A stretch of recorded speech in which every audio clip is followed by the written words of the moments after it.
बच्चों, आप सब कैसे हैं? आप लोग के बीच पुनः मैं आज क्लास 10th के साइंस के जो पहले आपको चैप्टर एक स्टार्टिंग में थोड़ा सा कुछ आप लोग को बताया गया था। सोचा कि मैं आज उस चीज़ को आगे की ओर बढ़ाऊं, क्योंकि साइंस के अंदर में बहुत सारा चीज़ को पढ़ना होता है, बहुत टॉपिक है उसमें। एक एक टॉपिक पे ध्यान देना पड़ता है। यदि एक एक टॉपिक पे आप लोग ध्यान नहीं देंगे तो पुनः उस बुक के क्वेश्चन आपसे नहीं पकड़ पाएगा। इसलिए थोड़ा सा समय का विलम्ब तो हुआ इस साइंस के लिए कि साइंस के सब्जेक्ट को आगे नहीं बढ़ा सका, लेकिन आज कोशिश कर रहा हूँ कुछ के आगे मैं चलूँ। और आप एनसीईआरटी बुक को आप देखेंगे कि जो बिहार बोर्ड का आपके बुक है उसके तहत मैं काम कर रहा हूँ, उसी पे काम कर रहा हूँ। और उसमें एक एक लाइन बारीकी से आपको निकाल कर मैं दे रहा हूँ। उस चीज़ को आप समझने का प्रयास करेंगे। थोड़ा देर तो जरूर हुआ, लेकिन इस देर के लिए हमें खेद है क्योंकि आप लोग सभी लोग जानते होंगे कि बहुत सारा काम हमारे जिम्मा रहता है, जो जिसमें क्लास की पढ़ाई होती है। क्लास के बावजूद पुनः वीडियो बनाना, उसको एडिट कराना, फिर पूरा उसको डालना। मैंने एक तरह से समझिए कि एक एक मिनट का समय हमारे लिए बहुत कीमती है। आप लोग के लिए भी कीमती हो जाएगा कब, जब इसके साथ चलेंगे तब। क्योंकि जो भी बच्चे आप लोग मेहनत करना चाहेंगे, तो जब मेहनत करना चालू करेंगे तब आपको लगेगा कि मेरे को जानकारी कहाँ तक है और मैं क्या जान सका और मेरे को और क्या जानना चाहिए। जब तक आपके अंदर में एक जिज्ञासा नहीं पैदा होगी, जानने की इच्छा नहीं पैदा होगी, तो आप नहीं समझ पाएंगे किसी चीज को, तो मैं लिखा क्या हूँ और यह मैं बता क्या रहा हूँ। तो इसी के साथ मैं आगे की ओर काम करता हूँ। जहां तक टॉपिक मैं आपको छोड़ा था उसके पुनः आगे की ओर बात कर रहा हूँ। इसको थोड़ा समझने का प्रयास कीजिए। आपके सामने क्वेश्चन को या किसी भी टॉपिक को नोट करूंगा तो उसके लिए समय थोड़ा ज्यादा लग जाएगा, इसलिए मैं टॉपिक को नोट कर दिया। इस चीज को बारीकी से समझिए, और समझने के लिए इसमें थोड़ी थोड़ी बातों पे कुछ ध्यान देना होगा हमको। जैसे आपको लिखा गया है यहाँ पे, केमिस्ट्री होगा आपको क्लास 10th के लिए, संतुलित रासायनिक समीकरण। ठीक है, इसके पहले रासायनिक समीकरण में बताया था, रासायनिक अभिक्रिया बताया था। जो अभिक्रिया है वही आप 9th क्लास में आपका परिवर्तन के रूप धारण किया, जो पहले वाले वीडियो में बनाया था उसमें बताया भी था। तो इसमें क्या है कि संतुलित रासायनिक समीकरण, जिसमें लिखा गया बैलेंस्ड केमिकल इक्वेशन। बैलेंस की मतलब आप लोग समझते हो, हम लोग बोलचाल के भाषा में इंग्लिश यूज करते हैं, बैलेंस बनाना, बैलेंस बनाना। तो बैलेंस के मतलब हो गया कि वही संतुलित करना, एक तरह से संतुलित शब्द हुआ। वो आखिर किसमें है? तो रासायनिक समीकरण में संतुलित का बात हुआ। संतुलित करना है किसके लिए? संतुलित करना है, लेकिन किस में? रासायनिक समीकरण में संतुलित करना है। यहाँ पे लिखा गया है कि वैसी रासायनिक समीकरण जिसमें अभिकारकों तथा उत्पादों के विभिन्न तत्वों के परमाणुओं की संख्या बराबर होते हैं, उसे संतुलित रासायनिक समीकरण कहते हैं। इसमें आप समझने का प्रयास कीजिए कि इसमें कितने बात ऐसे हैं जो आप नहीं जानते हैं। देखिए, आप वैसी रासायनिक समीकरण, समीकरण तो पढ़ा दिए थे। वैसी रासायनिक समीकरण आपको पहले में पढ़ाया था, रासायनिक, और ये समीकरण आपको पहले पढ़ाया था। इसके बाद अभिकारक को पढ़ाया था। अभिकारक किसको कहते हैं, मैं पुनः इस चीज को याद करूंगा फिर से। उत्पाद को भी पढ़ाया था। और तत्व 8 क्लास में आप पढ़े होंगे, 8 क्लास एक करें, 9th क्लास के अंदर में तत्वों के बारे में पढ़े होंगे। और उसके बाद परमाणुओं के बारे में भी पढ़े हैं। परमाणु भी पढ़ना है आपको, अणु परमाणु 9th क्लास के अंदर में पढ़ना है। और संख्या तो आप जान ही रहे हैं, ये तो निश्चित है। और बराबर का मतलब आप जान रहे हैं, यही आपके टॉपिक है मेन। तो रासायनिक समीकरण किसको कहते हैं, यहाँ से थोड़ा व्याख्या लीजिए। रासायनिक समीकरण किसको कहते हैं? किसी भी रासायनिक अभिक्रिया को सूत्र के माध्यम से जब हम सजा देते हैं तो हमारे पास रासायनिक समीकरण हो जाता है। अभिकारक क्या है? अभिकारक जो होता है, जो मिलने के बाद कोई भी पदार्थ अगर दो हो या दो से अधिक पदार्थ अपने आप में एक दूसरे से मिल करके मिलता है तो उसको हम लोग बोलते हैं अभिकारक। ठीक है, उसको अभिकारक बोलेंगे। और उसके बाद मिलने के बाद जो तैयार होता है उसको हम लोग बोलते हैं उत्पाद। ठीक है, उत्पादों लिखा गया है क्योंकि बहुत सारा तैयार होगा, एक ही नहीं तैयार होता है, इसलिए उत्पाद एक शब्द हुआ। तो इसलिए यहाँ पे उत्पादों शब्द का प्रयोग किया गया है। और तत्व, तत्व समझते होंगे जिसको आप 9th क्लास के अंदर में तत्व, परमाणु, अणु के बारे में, कि तत्व ऐसी चीज है जिसको आप किसी भी विधि के द्वारा आप चाहेंगे कि उसको अलग कर दे तो आप उसको अलग नहीं कर पाएंगे, वो तत्व है। और तत्व, परमाणु, परमाणु आप समझते होंगे, परमाणु क्या है, अणु क्या है। परमाणु सूक्ष्मत कण है, परमाणुओं से सूक्ष्मत कण होता है। तो परमाणु तत्वों से ही, परमाणु जो है तत्वों की संख्याओं को बताता है कि तत्व इतना है तो उसकी परमाणु संख्या कितनी है। ठीक है, उसके बाद संख्या तो जानते हैं, नंबर, नंबर के बारे में जानते हैं, जो भी अंक है, और बराबर के मतलब जानते हैं कि जो नंबर होना चाहिए वो बराबर होना चाहिए। उसी को हम कहते हैं क्या चीज, संतुलित रासायनिक समीकरण।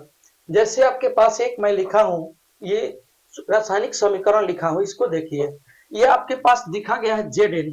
आप समझते होंगे 9th क्लास में आपको तत्व के कुछ संकेत के बारे में जानना था, केवल 18 को संकेत के बारे में जानना था। तो उसी तरह से में एक Zn है, Zn जो आपको संकेत है वो आपको मालूम होगा Zn किसका संकेत है। Zn जो है जिंक का संकेत है, आपको पता होगा। इसके बाद यहाँ देख रहे हैं H2SO4 लिखा गया, H2 इसको बोलते हैं, SO4 बोलते हैं।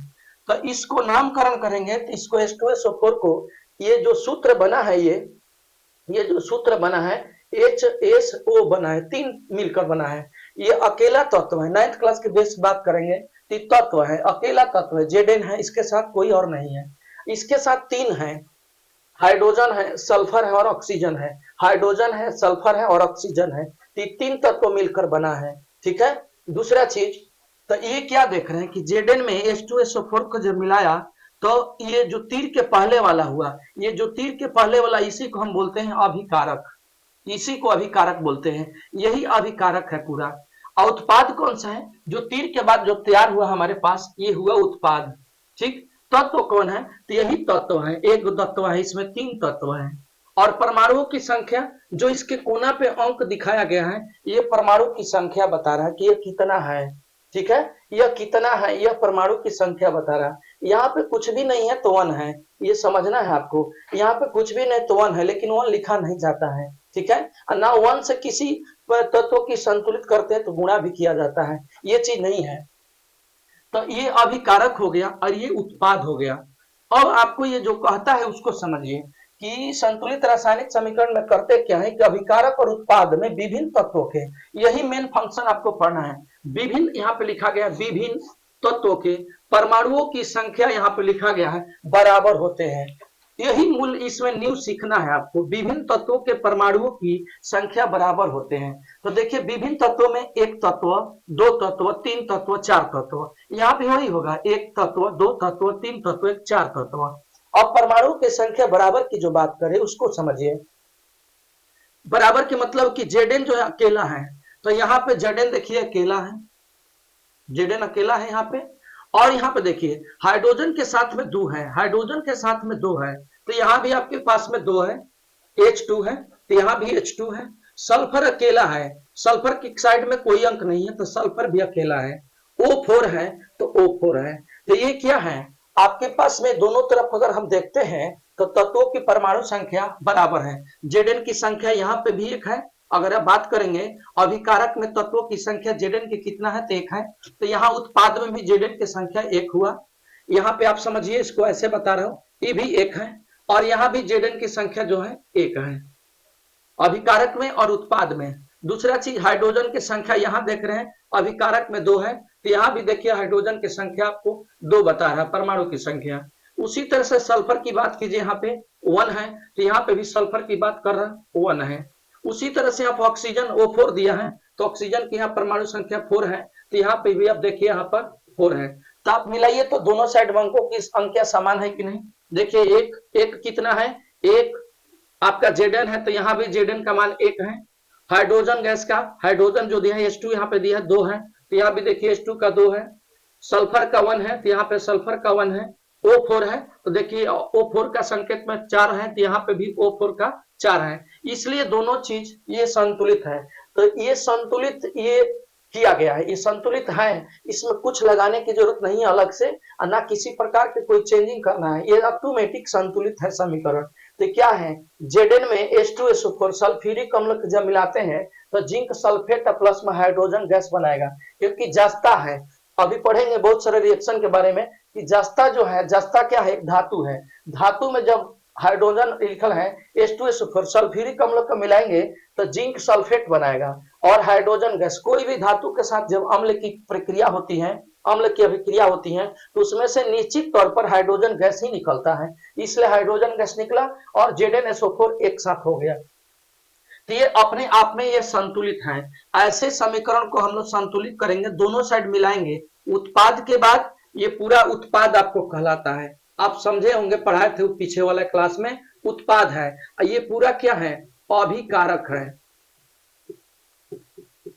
ये अभिकारक है। तो दोनों साइड परमाणुओं की संख्या बराबर जब कर लेंगे तो ये क्या कहलाएगा हमारे लिए, संतुलित रासायनिक समीकरण। दूसरा चीज, अब पुनः इस चीज को आगे की ओर हम बढ़ते हैं, स्टेप बाय स्टेप मैं आपको बता रहा हूं, थोड़ा समय तो लगेगा लेकिन काम अच्छे से करिए तो आपके लिए बढ़िया रहेगा। लोग कहते हैं कि समझ में नहीं आता है, समझना आसान है, केवल आप समझने का प्रयास नहीं करते हैं। दूसरी चीज आते हैं रासायनिक समीकरण को संतुलित करने के विधि। अब मैंने यहाँ पे थोड़ा सोचा कि आखिर हमें जानकारी दे दे कि विधि कितने हैं, कितने विधि से हम आपको ये संतुलित कर सकते हैं, क्या तरीका हमारे पास है। तो आपके पास में देखिए मैं लिखा हूं बायलेस्ट ऑफ केमिकल इक्वेशन मेथड। तो यहाँ दो प्रकार से मैं लिखा हूं, आपके जो बुक का तहत चल रहा हूं उसके तहत मैं काम कर रहा हूं, दो प्रकार से लिखा हूं।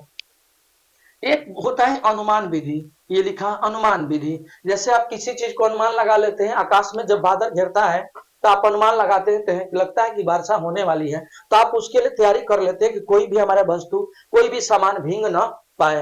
ये अनुमान हो गया, हम लोग अनुमान पे चलते हैं। जैसे अंधेरा छाएगा तो हम लोग समझ जाएंगे कि आंधी उंधी आने वाला है और ये थोड़ा थोड़ा ठंडा हवा आएगा तो ये समझ में आ जाता है कि वर्षा होकर के और हवा के साथ में बारिश होने वाला है या हो रहा है कहीं, तो ये अनुमान है। ये हम लोग के एक अनुमान विधि से बनाएंगे संतुलित करना। अनुमान विधि को इसमें कुछ हम बात लिखे हुए हैं, इसको थोड़ा समझिएगा कि एक अनुमान विधि हो गया और दूसरा आपको है बीज गणितीय विधि। तो बीज गणितीय मैथमेटिक्स का रूपरेखा होता है, मैथ के जो तरीका होता है उसी तरीका से बीज गणितीय विधि चलता है। तो पहले अनुमान विधि को समझने का प्रयास कीजिए, ताकि उसके बाद बीज गणितीय को समझाएंगे, दोनों पर समझाएंगे, लेकिन सबसे आसान अनुमान विधि पर हम लोग काम करेंगे। तो यहाँ पे लिखा गया जैसे Mg प्लस O2। अब इसमें ध्यान दीजिए कि ये क्या कहलाएगा, आप समझते होंगे Mg क्या है, अकेला तत्व है, मैग्नीशियम हो गया। O2 क्या है, ऑक्सीजन गैस हो गया। जब मैग्नीशियम में ऑक्सीजन गैस मिलाते हैं तो MgO बनाता है, मैग्नीशियम ऑक्साइड बनाएगा। तो मैग्नीशियम ऑक्साइड जब बनाएगा तो ये देखिए मैं बताया था इसके पहले कि इसकी परमाणु की संख्या कुछ नहीं है तो 1 है, इसकी परमाणु की संख्या कुछ नहीं है तो 2 है। अब यही समझना है, मूल यही मेन समझना है आपको कि यहाँ पर एक है, यहाँ पे 2 है, लेकिन वास्तव में इसको करना क्या है, ऑक्सीजन यहाँ 2 है, यहाँ पे 1 है, तो इसको 2 करना होगा, इसको 2 करना होगा तो यहाँ पे आपको क्या लगाना पड़ेगा, 2 लगाना पड़ेगा। तो जब 2 लगाएंगे तो अब क्या देख रहे हैं कि 2 गुने वो ऑक्सीजन की संख्या 2 यहाँ पे है तो 2 ये भी हो गया, क्योंकि यहाँ पे 2 गुने वो है तो 2 तो हो गया। लेकिन यहाँ देख रहे हैं कि मैग्नीशियम भी 2 हो गया, Mg 2 गुने Mg ये भी 2 हो गया। और यहाँ पे हम देख रहे हैं कि मैग्नीशियम 1 साबित कर रहा परमाणु संख्या, तो 1 कर रहा है, तो इसके लिए क्या करते हैं, हम इसमें 2 से गुना कर देंगे। तो 2 से जब गुना करेंगे तो क्या हमारे पास दिख रहा है, Mg ये भी हमारे पास में 2 हो गया, 2 Mg। यहाँ भी देखते हैं तो 2 Mg और यहाँ भी देखते हैं तो 2O। तो हमारे पास क्या देख रहे हैं, ऑक्सीजन की 2 हो गया परमाणु संख्या, तो यहाँ भी ऑक्सीजन के 2 हो गया, Mg की यहाँ 2 हो गया तो यहाँ पे 2 Mg हो गया। तो इसमें क्या हुआ, ये दोनों साइड परमाणु की संख्या बराबर हो गई। यही हमारा अनुमान विधि है, हम इसी को अनुमान विधि कहते हैं, इसी अनुमान विधि के तहत हम लोग काम करते हैं। तो यही हमारा अनुमान विधि, हम अनुमान लगा लेते हैं कि कहाँ पर कौन सा अंक को लगाएंगे तो दोनों साइड पद बराबर होगा, ये अनुमान के द्वारा चलता है। तो ये थोड़ा आपके लिए आसान होगा, क्योंकि है थोड़ा कठिन होगा, ये मैं बताऊंगा, देखिएगा थोड़ा कठिन होगा, बताना कोई बड़ी बात नहीं है, थोड़ा कठिन होगा। इसमें आपको अनुपात और एलसीएम की जरूरत पड़ेगी मान को बराबर करने के लिए, इसीलिए थोड़ा सा कठिन होता है। तो हम लोग ज्यादा अनुमान विधि पे काम करते हैं। दूसरी चीज, आगे की ओर बढ़ते हैं, कुछ इस अनुमान विधि में मैं लिखा हूं जो आपके अध्ययन करना है। अनुमान के द्वारा छोटी पूर्णांक संख्या के गुणांक का उपयोग करके समीकरण को संतुलित करने का प्रयत्न करते हैं, इसलिए इसे हीट एंड ट्रायल विधि भी कहा जाता है। यहाँ पे विधि लिखा गया, हीट एंड ट्रायल विधि, इस विधि को हीट एंड ट्रायल विधि कहते हैं। काहे कहते हैं ये भी समझिए, क्योंकि छोटी पूर्णांक संख्या, छोटी पूर्णांक के मतलब समझ, देखिए छोटी पूर्णांक 2, छोटी पूर्णांक 2, छोटी पूर्णांक संख्या के गुणांक, गुणांक समझते हैं, इसमें गुणा किया जाए, गुणांक के मतलब गुणा करने वाला अंक, गुणांक के मतलब जो अंक में गुणा करते हैं वह अंक को गुणांक कहेंगे, का उपयोग करते हैं। उपयोग देखिए यहाँ पे किए हैं, 2 का यहाँ किए हैं, यहाँ 2 का किए हैं, गुणांक का मतलब उपयोग करके और संतुलित करने का प्रयत्न करते हैं, इसीलिए इसे हीट एंड ट्रायल विधि कहते हैं, हीट एंड ट्रायल विधि कहते हैं। आपसे परीक्षा में भी पूछ देगा हीट एंड ट्रायल विधि क्या है। तो अनुमान के द्वारा जो छोटी पूर्णांक संख्या के गुणांक का उपयोग करके समीकरण को संतुलित करने का प्रयत्न करते हैं, इसलिए इसे हीट एंड ट्रायल विधि कहते हैं। यह आपका हो गया अनुमान विधि से इसका संतुलित करना। थोड़ा आप समझेंगे कि इतना आप लोग फास्ट क्यों हम समझा रहे हैं, कारण है कि बहुत पढ़ना है। अगर आप पढ़ाई करेंगे तो आपको साल भर बीत जाएगा, तब पर भी किताब का हवा नहीं लगेगा अगर एक एक लाइन को अध्ययन किया जाए। लेकिन हमारे समाज में और या बहुत बच्चे ऐसे हैं कि वो इस व्यवस्था को या इस तरह से पढ़ना नहीं चाहते हैं, केवल उनको रिजल्ट चाहिए। तो रिजल्ट बाबू अच्छी क्वालिटी के साथ नहीं मिलेगी जब तक आप पुनः उस चीज को अध्ययन नहीं करेंगे।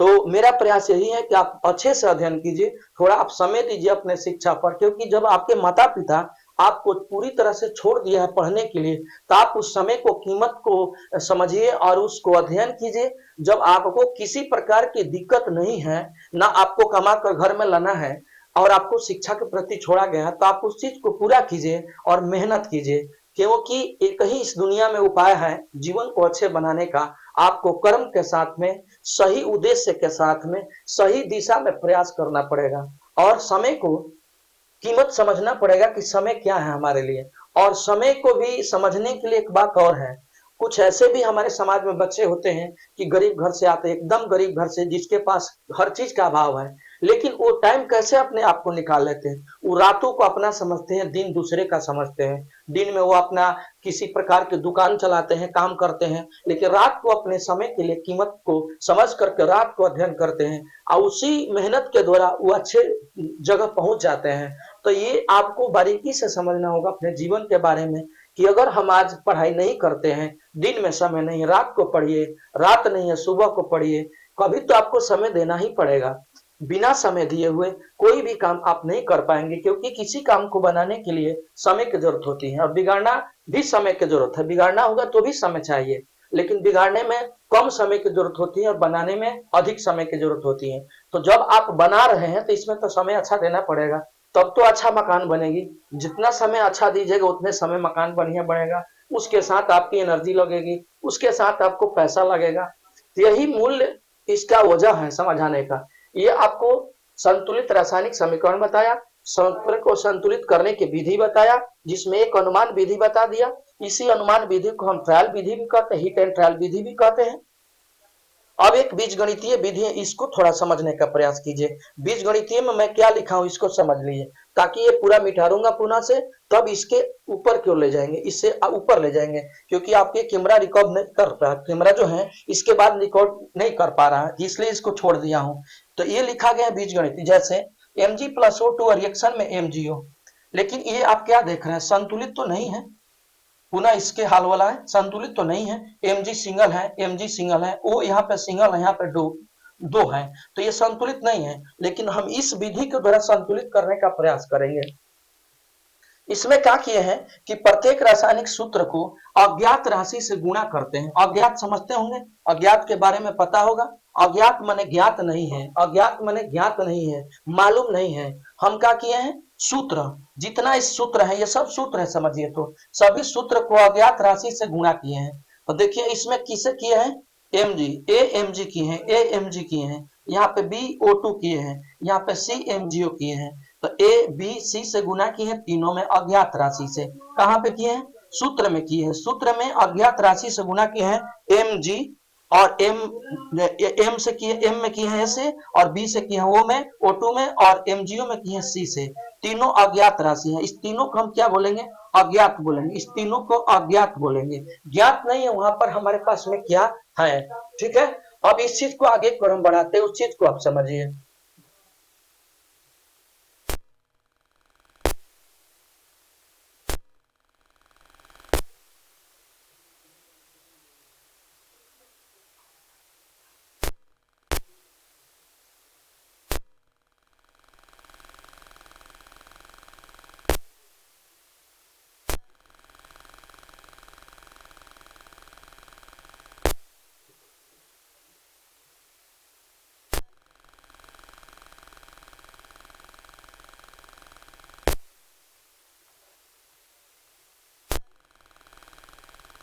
अब इसके बाद देखिए, यहां से इस प्रोसेस को आगे और बढ़ाते हैं।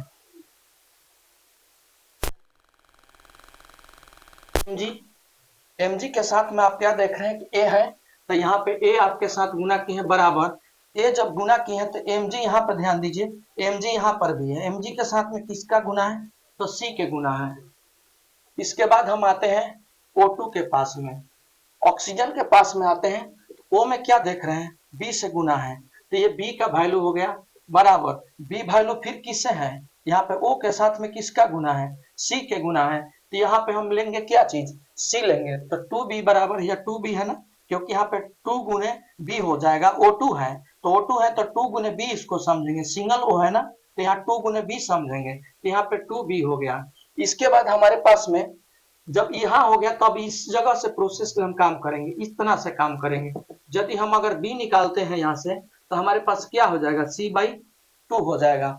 B अगर इस समीकरण को हल करिएगा 2B बराबर C को B निकालिएगा तो B बराबर C/2 हो गया। इस विधि को हम आगे की ओर काम करेंगे इसमें, तो ये इसके प्रोसेस क्या है आप यहाँ पे समझ लीजिएगा कि A गुने mg है, तो mg का वैल्यू a से गुना किए हैं, यहाँ पे संकेत किए हैं कि mg वैल्यू a है।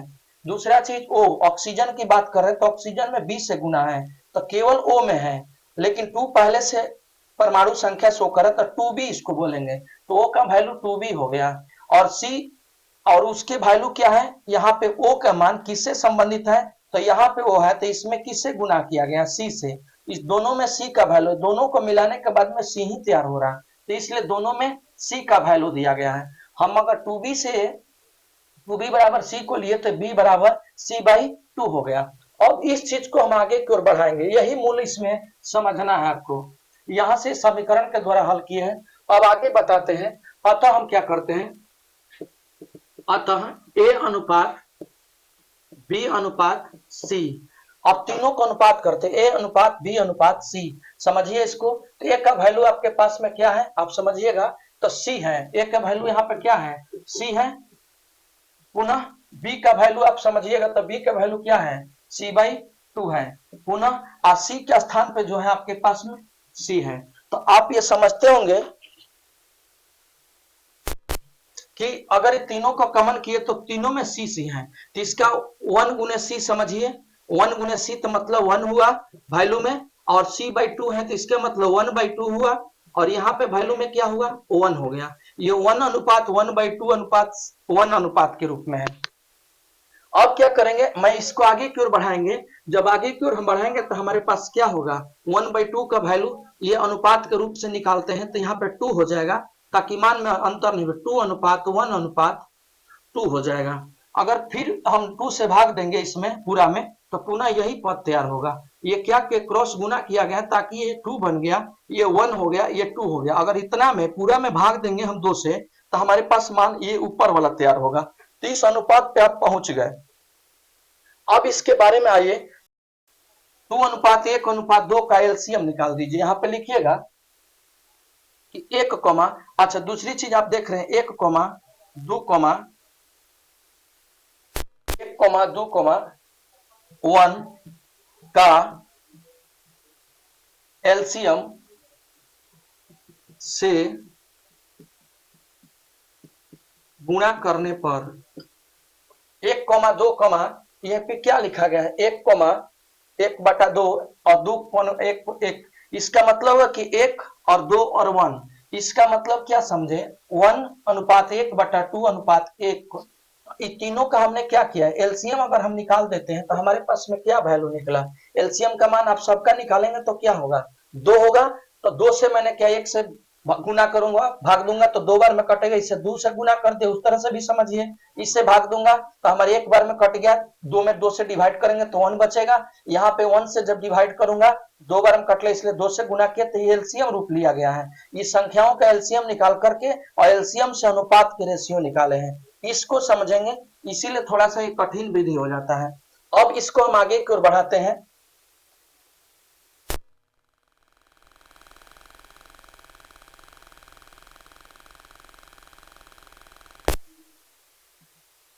इसका एलसीएम 2 हो जाएगा, समझिएगा तो 1 2 1 1 2 1 का एलसीएम से गुणा करने पर एलसीएम बराबर 2 आएगा।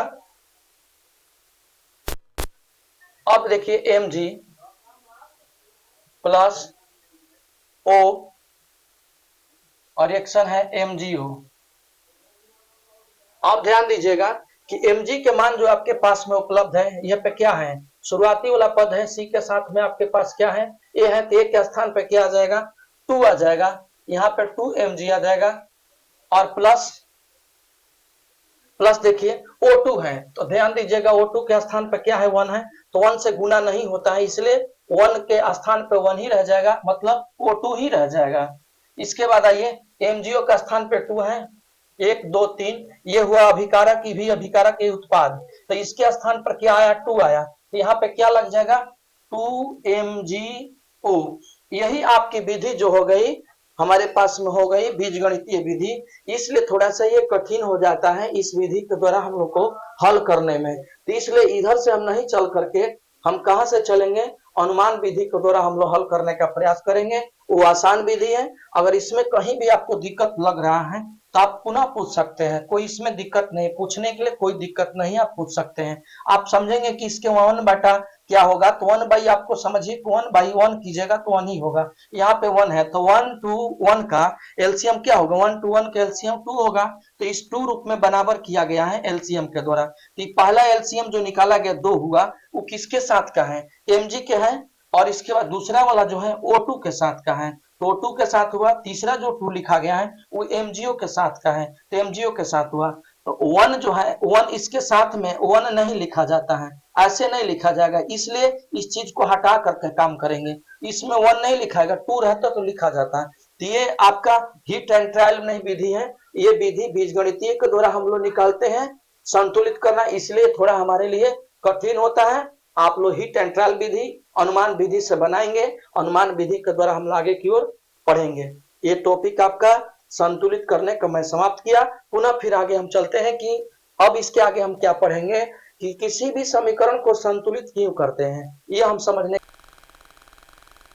के। इसके बाद आप लोग को पढ़ना है संतुलित रासायनिक समीकरण का महत्व, ठीक है, संतुलित रासायनिक समीकरण किसको कहते हैं, उसके बाद जो अभी पढ़े आप लोग एक तरह से अनुमान विधि से पढ़े थे संतुलित करना, और एक बीजगणितीय विधि से पढ़े थे, उसके बाद आपको पढ़ना है आगे स्टेप में संतुलित रासायनिक समीकरण, ठीक है, का महत्व। आखिर कोई कहेगा आपसे कि संतुलित आप समीकरण को क्यों करते हैं, क्या कारण है कि आप संतुलित करना जानेंगे, या क्या कारण है कि हम संतुलित करते हैं, कोई भी पूछेगा, क्योंकि पढ़ने वाला की होशियारी होना चाहिए, या उसके दिमागों में ये बात होनी चाहिए कि क्या कारण है, कारण क्या है कि हम इसको संतुलित करें, क्यों ना हम उसी तरह से छोड़ दें, लेकिन उसका रूल होता है, तरीका होती है, जो आपके पास लिखा गया है कि रासायनिक समीकरणों को रासायनिक अभिक्रियाओं में द्रव्यमान के संरक्षण के नियम को पूरा करने के लिए संतुलित किया जाता है। मूल आपका यही है, इसमें समझना है, ये जो लिखा गया द्रव्यमान, यही बात आपको समझना, द्रव्यमान के संरक्षण, द्रव्यमान के जो संरक्षण है,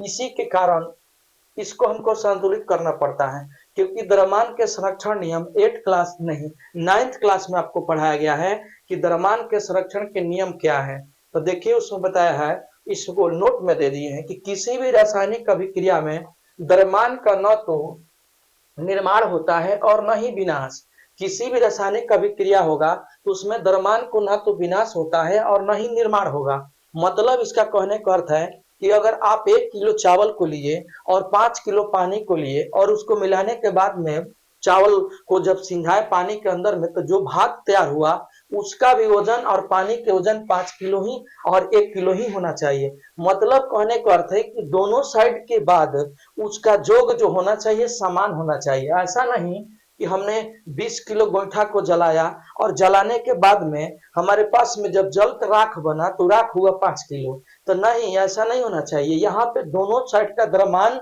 का मान बराबर होना चाहिए। द्रव्यमान के मान बराबर करने के लिए ही द्रव्यमान संरक्षण के नियम बताया। संरक्षण के मतलब बचाव, संरक्षण के मतलब बचाव, द्रव्यमान के बचाव को लागू करने के लिए संतुलित करना होता है। एक उदाहरण में समझिए, जैसे मान लीजिए कि यहाँ पे हमने आपको पास लिखा आलू, आलू लिखा मैंने कितना लिखा, तो 2 kg, और प्लस इसमें 1 kg टमाटर मैंने लिख दिया, ठीक है। लेकिन अब इस दोनों को मिलाकर मैं सब्जी बनाया तो हमारे पास कितना होना चाहिए, 3 kg होना चाहिए। 3 kg सब्जी बना होना चाहिए। तो यदि अगर 2 किलो 1 किलो मिलाने के बाद यहाँ पे 3 किलो वैल्यू हुआ तो इधर भी 3 किलो होना चाहिए। अगर ऐसा नहीं होता है तो ये हमारे द्रव्यमान संरक्षण के नियम नहीं है, क्योंकि आखिर मिलाया तो गया कहाँ।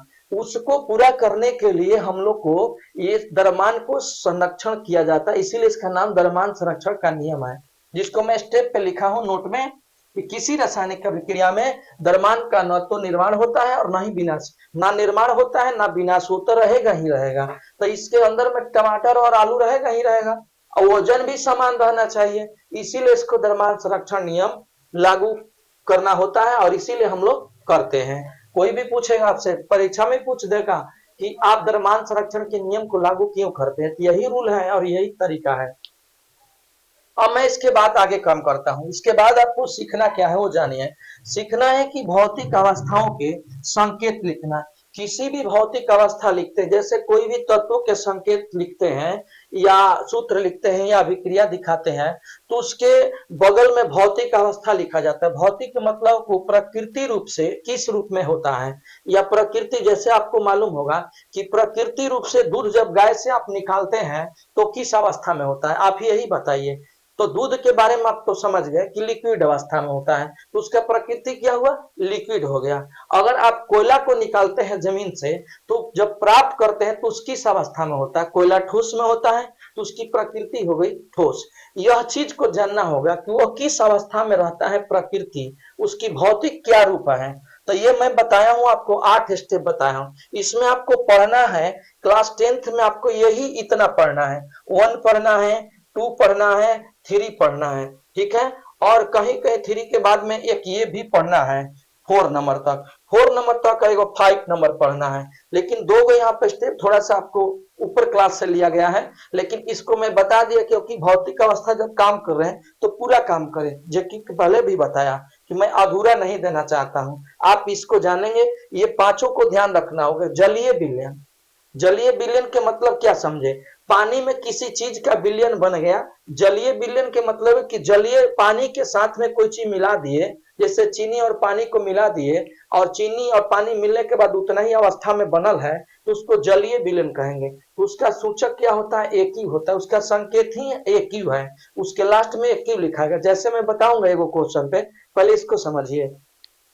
इसके बाद है ठोस का सूचक। ठोस मतलब कोई चीज पदार्थ कड़ा है या तो कोई कड़ा है तो उसके बगल में हमको एस लिखना होगा। सॉलिड, सॉलिड से समझते होंगे कि सॉलिड से क्या होता है, एस, संकेत इसी से लिया गया। सॉलिड का संकेत एस होता है, इसका संकेत कुछ भी नहीं है, इसका संकेत एक दिया जाता है केमिस्ट्री के शाखा के माध्यम से, तो वही आपको लेना होगा।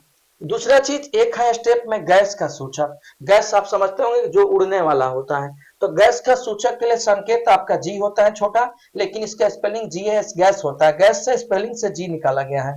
इसके बाद गैस का सूचक और यहाँ पे गैस बनने का सूचक, दोनों में अंतर है। गैस का सूचक मतलब ऑक्सीजन हो गया, नाइट्रोजन हो गया, लेकिन वो गैस बनने का सूचक, जैसे आप पानी को रखते हैं चूल्हा के ऊपर में और उसमें जब ईंधन लगाते हैं उष्मा देते हैं तो भाप बन के उड़ता है, उसका सूचक जब होता है तो उसके लिए हम लोग तीर के निशान देते हैं ऊपर की ओर, क्योंकि तीर के निशान ऊपर की ओर देते हैं कि ये संकेत कर रहा है कि उड़ रहा है, इसीलिए इसको गैस का सूचक बोलते हैं। इसके बाद है अगला स्टेप द्रव का सूचक। जब कोई भी पदार्थ पानी अवस्था में है तो उसके लास्ट में हम लोग एल लिखेंगे, लिक्विड होता है। लिक्विड के मतलब हो गया एल, इसी से निकाला गया है एल, लिक्विड हो गया। इसके बाद है नेक्स्ट हमारे पास 6 नंबर उत्कर्मणीय अभिक्रिया का सूचक। जब भी उत्कर्मणीय अभिक्रिया होती है तो उसमें इस तरह से रिएक्शन आपको दिखाना पड़ेगा, ठीक है। देख लीजिए, तीर के हाफ है ऊपर मुही और तीर के हाफ नीचे मुही बनाया गया है, यही जो संकेत है उत्कर्मणीय अभिक्रिया का संकेत है। इसके बाद एक है अनुत्कर्मणीय अभिक्रिया। अनुत्कर्मणीय अभिक्रिया का संकेत केवल सिंगल तीर देते हैं, कहां पे मैं बताऊंगा, तीर के तत्वों के सूत्र जो लिखे जाते हैं उसके ऊपर लिखाएगा, इससे पता चलेगा कि अनुत्कर्मणीय अभिक्रिया हो रहा है।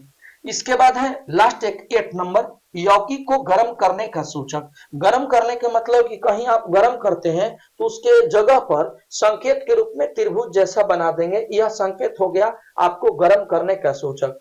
तो ये आपको भौतिक अवस्था जानना होगा। जब तक आप भौतिक अवस्था नहीं जानेंगे तब तक आप किसी चीज को लिख नहीं पाएंगे, क्योंकि भौतिक अवस्था ही मूलावस्था है और इसके द्वारा हम किसी संकेत को पकड़ पाएंगे। आपको बुक में भी पढ़ना है, आपको बुक के अंदर में भी पढ़ना है। संकेत अगर नहीं जानते हैं तो आप कोई भी चीज आगे की ओर नहीं बढ़ा पाएंगे। उसको समझे में नहीं कोई लिक्विड है कि गैस है कि द्रव है, तो संकेत के द्वारा हम लोग पता लगा लेते हैं। को संकेत दिया है तो हम समझ जाएंगे, या नहीं भी दिया है तो उसके उच्चारण से हम पकड़ लेंगे, उसके अर्थ से पता लगा लेंगे वो किस अवस्था में है।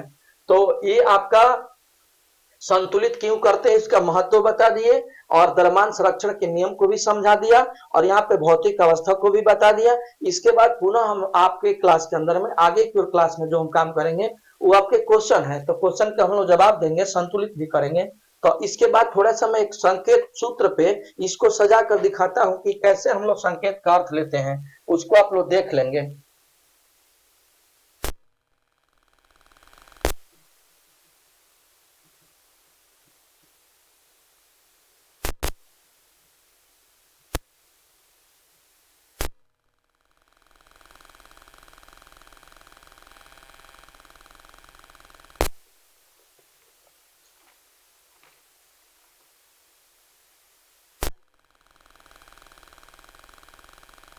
ऐसे आप देखिए इस संकेत का प्रयोग है कर देते हैं, इस पर समझ लीजिए।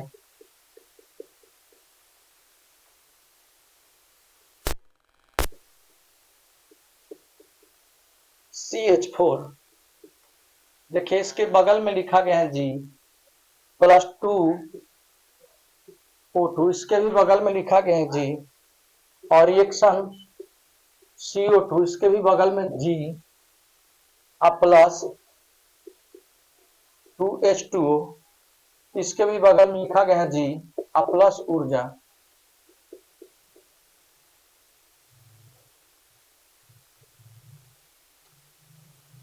एक और लिख देते हैं इसके नीचे में, इसको भी समझ लीजिएगा।